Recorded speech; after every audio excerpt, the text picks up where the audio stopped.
हमारे देश में सरकारी ज़मीनों को कब्जाने का कार्यक्रम बहुत पहले से चला आ रहा है। इसमें कई बार बड़े अधिकारियों की भूमिका भी सामने आई है, अन्यथा इस तरह की कार्यवाहियां संभव नहीं हो सकती है।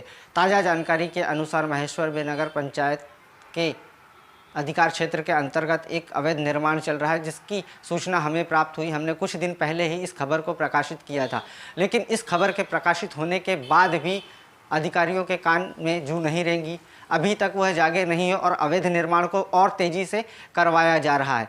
याचिकाकर्ता के अनुसार कई वर्ष पूर्व ही तहसीलदार द्वारा अधिकार को निरस्त किया जा चुका था। यह प्रकरण कैसे हुआ, सरकारी लीज की ज़मीन को कैसे हस्तांतरित किया गया, कैसे लोगों को बेचा गया, इन सारी जानकारियों के लिए याचिकाकर्ता ने एसडीएम को आवेदन दिया। सभी जगह पर आवेदन दिए हैं, लेकिन अभी तक उसको रोका नहीं गया।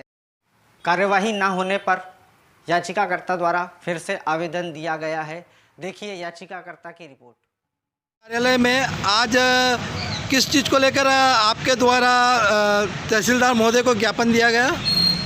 तहसीलदार साहब को मैंने राजस्व की भूमि पर अवैध कॉम्प्लेक्स निर्माण कार्य हो रहा है, जिसका पूर्व में 8 दिन पहले मैं नगर परिषद में आवेदन दे चुका हूं। नगर परिषद वाले बोल रहे हैं कि तहसीलदार साहब इस पर कार्रवाई करेंगे, तहसीलदार साहब बोल रहे हैं कि नगर परिषद कार्रवाई करेगी, और मुझे इधर उधर दौड़ाया जा रहा है। राजस्व की भूमि पर आए दिन महेश्वर में पूर्व में भी 2-3 बार ज़मीनें नीलाम हो चुकी है, फिल्टर प्लान में भी।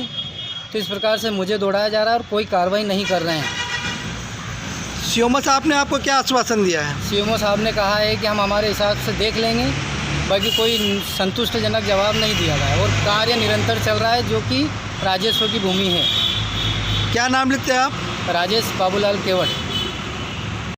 याचिकाकर्ता के माध्यम से सारी बातों को सुना और जाना कि किस तरह से अवैध निर्माण की कार्यवाहियां हो रही हैं। अगले वीडियो में आप देख सकते हैं कि किस तरह से आलाधिकारी अपने आप को बचाते नज़र आ रहे हैं। उन्होंने इस पर संज्ञान लेने के लिए फाइल खुलवाने का और इस तरह की कार्यवाही करने का आश्वासन दिया है, लेकिन जब अवैध निर्माण पूरी तरह से अपने चरम पर है तो पहले उसको स्थगन क्यों नहीं किया गया है? क्या सरकारी ज़मीन की और लीज की ज़मीनों पर अवैध निर्माण और कब्जे संभव हैं? यह कार्यक्रम कब तक चलता रहेगा, यह भी जानना बहुत ही आवश्यक है। देखिए अधिकारी द्वारा कही गई कुछ बातें। सर शुभ नाम? राजेंद्र मिश्रा। सर सहस्त्रधारा रोड पर राजस्व की भूमि पर एक अवैध कॉम्प्लेक्स निर्माण हो रहा है, उसमें क्या कहना चाहेंगे? अवैध कॉम्प्लेक्स के बारे में मेरे संज्ञान में राजेश केवट जी का आवेदन आया था कि अवैध कॉम्प्लेक्स बन रहा है। उसकी जांच पड़ताल में मैंने को जहाँ तक दस्तावेज मिले हैं, वो ज़मीन लीज की है, किसी चौरे परिवार से ली है उन्होंने, उसका नामांतरण हुआ है और उस पर वो बना रहे हैं। और इस संबंध में और किस आधार पर उसका नामांतरण हुआ, क्योंकि पूर्व परिषद द्वारा करीबन 200 से 250 जमीनें आवासीय प्रयोजन से साड़ा के टाइम पे दी गई थी, जिनके यहाँ पे नामांतरण की कार्रवाई हुई है और पूर्व परिषद में ये नामांतरण हुआ है। तो किस आधार पे हुआ वो दस्तावेज में नस्ती निकाल के देख रहा हूँ, जैसे भी होगा आपको अवगत करूँ। सर किन धाराओं के अंतर्गत हुआ है क्या नामांतरण? नामांतरण धारा 150-51 में होता है। सर जो ली वो परिवार वालों के ही नाम पे नामांतरण होता है, अदर व्यक्ति के नाम पे भी हो जाती है? अब वो लीज की क्या शर्तें रही है वो देख के मैं आपको बता दूँगा। सर उसका निर्माण कार्य नीचे से लेकर ऊपर तक हो गया, छत हाइट आ गई, अभी तक कोई कार्रवाई नहीं हुई। शिकायतकर्ता द्वारा पत्र दिए हैं, संबंधित के द्वारा डॉक्यूमेंट प्रस्तुत किए गए हैं, उसी के आधार पर बता रहा हूँ मैं कि उनके द्वारा लीज की भूमि को क्रय किया गया है और उसका नामांतरण के दस्तावेज दिए हैं। सर इसके बाद आगे क्या कार्रवाई होगी उस पर?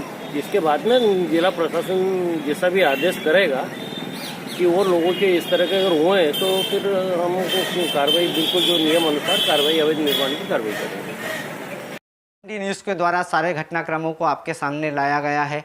आप देख सकते हैं कि याचिकाकर्ता ने किस तरह से अपने आवेदन में सारी चीज़ों को बताया है और आला अधिकारियों द्वारा भी इस चीज़ को संज्ञान में लिया गया है। लेकिन अब यह सवाल यह उठता है कि क्या निर्माण हो जाएगा, उसके बाद स्थगन की प्रक्रिया होगी, जैसा कि अक्सर होते आया है। कई बड़े शहरों में हमने देखा है कि कई वर्षों बाद उस अवैध निर्माण को ढहाया जाता है, लेकिन जब यह हो रहा है तो क्यों पहले ही नहीं रोका जा रहा है।